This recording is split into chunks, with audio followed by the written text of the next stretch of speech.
নমস্কার বন্ধুরা, আজ আমি একটা চটজলদি টিফিন রেসিপি নিয়ে তোমাদের সামনে হাজির হলাম। এটা বানানো খুবই সোজা এবং চটজলদি হয়েও যায়। তো দেখে নাও, চলো আজকে রেসিপি আমি কিভাবে বানাচ্ছি। আর এই রেসিপিটি বাচ্চা থেকে বড় সবার খুব পছন্দ হবে, এতটাই মুখরোচক আর খুব তাড়াতাড়ি হয়েও যায়। তাহলে চলো দেখে নাও কিভাবে আমি বানাচ্ছি আজকে রেসিপি।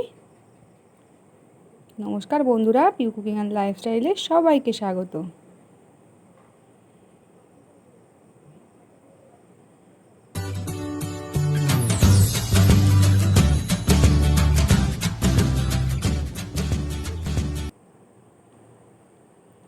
দেখো, এই রেসিপিটি বানানোর জন্য প্রথমে আমি এক বাটি সুজি নিয়ে নিয়েছি। এই সুজিটা মোটা দানা, ছোটো দানা, যে কোনো দানার সুজি তোমরা নিতে পারবে। তো দেখো, এক বাটি সুজি নিয়ে নিলাম একটা মিক্সিং বোলের মধ্যে। আর নিলাম ওই বাটিরই হাফ বাটি বেসন। এক বাটি সুজি আর হাফ বাটি বেসন। এবার ওই বাটিরই এক বাটি জল দিয়ে দেব। প্রথমে এক বাটি জল দিয়ে এটা ভিজিয়ে রাখবো, সুজিটা ভিজিয়ে রাখবো। তারপরে পরে জল লাগলে আবারও অ্যাড করতে হবে। তো প্রথমে এক বাটি জলই দিয়ে দিলাম। তো দেখো, স্পুন দিয়ে আমি ভালো করে মিশিয়ে নিচ্ছিলাম, কিন্তু এটা দিয়ে ভালো হলো না, ওই জন্য আমি হাত দিয়েই করে নিলাম। এত ভালোভাবে মেশাতে হবে যাতে কোনো লাম্পস বা ডেলা ডেলা ভাব না থাকে, তাহলে সুজিটা ভালোভাবে ভিজবে না। সেই জন্য ভালো করে ওটা মিশিয়ে নিতে হবে জলের সাথে। তারপর ঢাকা দিয়ে আমি 10 মিনিট রেখে দেবো। এই রেসিপিটা করার জন্য বেশিক্ষণ রাখতে হয় না, ইনস্ট্যান্টই এটা করে নেওয়া যায়। তো দেখো, 10 মিনিট পর আমি ফিরে আসলাম। সুজিটা খুব সুন্দরভাবে ভিজে গেছে। এইবার আমি অল্প অল্প করে জল এখানে অ্যাড করব, কারণ এই ব্যাটারটা মোটা রাখা যাবে না, পাতলা রাখতে হবে। তো আমি তোমাদের দেখিয়ে দেবো কতটা পাতলা রাখতে হবে। একটা স্পুন দিয়ে দেখিয়ে দিলাম, দেখেছো? এটা কিন্তু পাতলাই করতে হবে, আবার যে খুব পাতলা সেটাও নয়, মোটামুটি পাতলা রাখতে হবে। তারপর দেখো, দিয়ে দিলাম পরিমাণ মতো নুন। আর দিলাম দেখো ছোটো হাফ চামচ মতো খাবার সোডা, ছোটো চামচের হাফ চামচ খাবার সোডা। এইবার দেখো, দিয়ে দিলাম এখানে চিলি ফ্লেক্স। আর নুনটা তোমরা পরিমাণ বুঝে দিয়ে দেবে।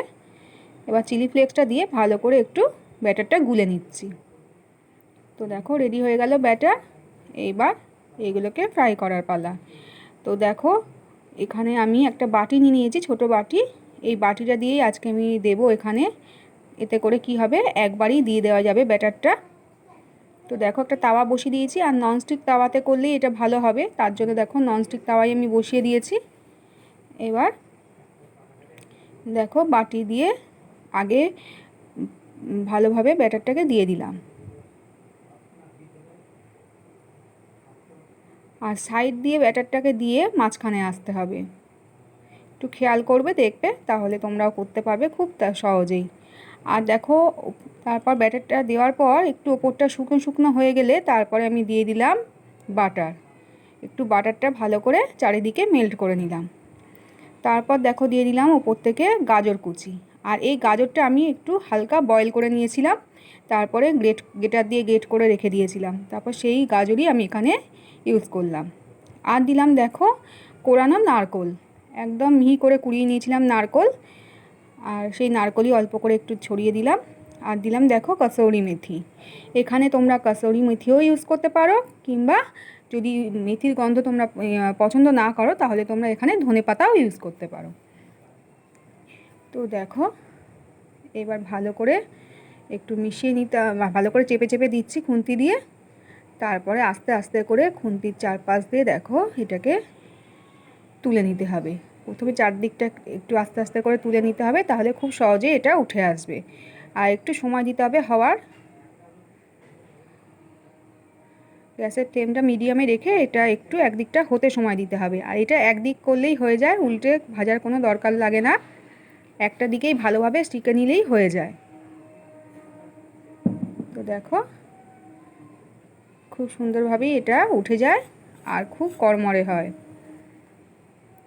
এই রেসিপিটা একবার হলেও তোমরা বাড়িতে ট্রাই করো বন্ধুরা, খুব সুন্দর হয়। আর ইনস্ট্যান্ট এটা তোমরা করে নিতে পারবে, কোনো ভেজানোর সময় ঝামেলা ছাড়াই এটা করে নিতে পারবে।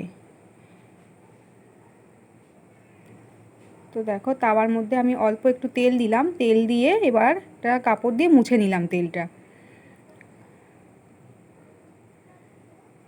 তারপর দেখো আবারও ব্যাটার দিয়ে দিচ্ছি।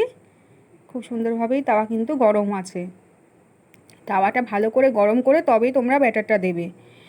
তো দেখো আবারও ব্যাটারটা দিয়ে দিলাম আমি, দেখলে তো আগে সাইড দিয়ে ব্যাটারটা ঘুরিয়ে মাঝখান অবধি এলাম। এইবার দেখো আবারও উপরটা যখন শুকনো একটু শুকিয়ে গেল তারপরেই আমি বাটার দিয়ে দিলাম। তারপরে দেখো দিয়ে দিলাম আবার গাজর কুচো, গ্রেট করা গাজর আর কি। তারপরে দিয়ে দিলাম নারকেল কুড়ো, আর দিয়ে দিলাম একটু কাসুরি মেথি ওপর দিয়ে।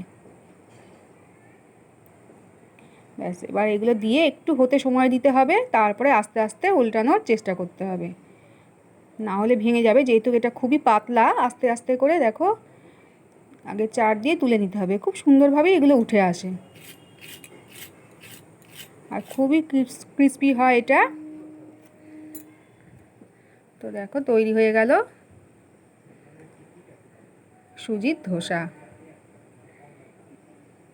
আজকের রেসিপি তোমাদের কেমন লাগলো অবশ্যই আমাকে কমেন্ট করে জানিও বন্ধুরা। আর আমার চ্যানেলে যদি নতুন বন্ধু হয়ে থাকো তাহলে অবশ্যই করে আমার চ্যানেলটিকে সাবস্ক্রাইব করে নিও, আর পাশে থাকা বেল আইকনটা অবশ্যই প্রেস করে দিও, যাতে আমার নিত্য নতুন রেসিপির আপডেট যখনই আমি ছাড়বো তোমাদের কাছে সহজেই পৌঁছে যাবে এবং তোমরা সেটা খুব সহজেই দেখে নিতে পারবে।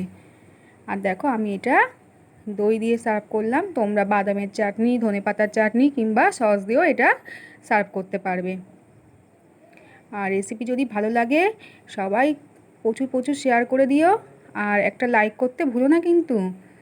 তাহলে সবাই খুব ভালো থেকো, সুস্থ থেকো, টাটা।